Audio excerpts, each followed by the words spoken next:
The Girl Who Fell Beneath the Sea, a spoil-free review. Welcome back, book nerds. Thank you for watching and like and subscribe to my channel.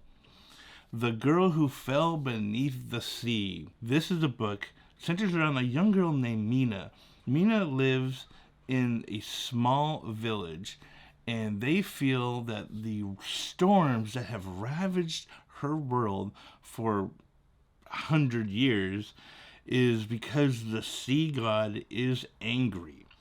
And so they have an interesting way of dealing with this sea god.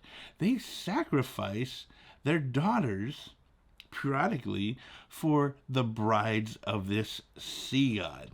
And Mina doesn't want to wait her turn in line. She literally jumps into the water, sacrifices herself to become the bride of the sea god, hence the girl who fell beneath the sea. So Mina enters the spirit world, and it's nothing like she thought it was going to be.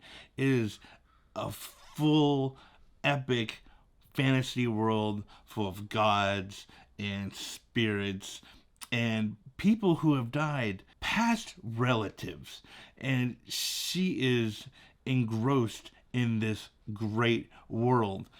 And it's shocking to her. Shocking because she's seen her old relatives. She's seen past friends who have been sacrificed to the sea god. And she's meeting the gods themselves. And the gods are nothing like she thought they would be. They're jerks, actually. They're pretty crappy people. Now, the god of the sea has been asleep. He's been under a sleep spell forever.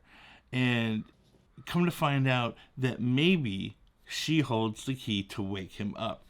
Now, there are several good fantasy tropes that you may love or hate that are in this book, but they're done very well. This is a very delightful story. It's a fun story. It's an easy read. I read this book in a day and a half. It's like 100,000 word book. It's like 400 pages, but I blasted through this book because it was good and it was fun to read. Very enjoyable. It really felt like reading the Carval series, even though it's nothing like Carval. But what I mean by that is the writing style. It was very easy, effortless to read. So this is a narrow view of a very expansive world.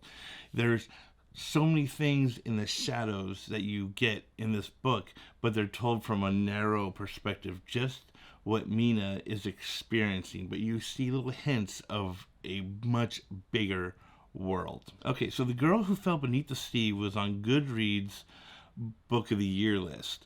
No, it didn't win because, well, that's a whole other video, but it was on that list for a reason. It's a very good book. I highly, highly recommend this book. Very enjoyable. I give this book a solid 8.9. That is a decent score. That's a really good score. Fantastic. Loved it. You have to pick it up. So read it and read fantasy.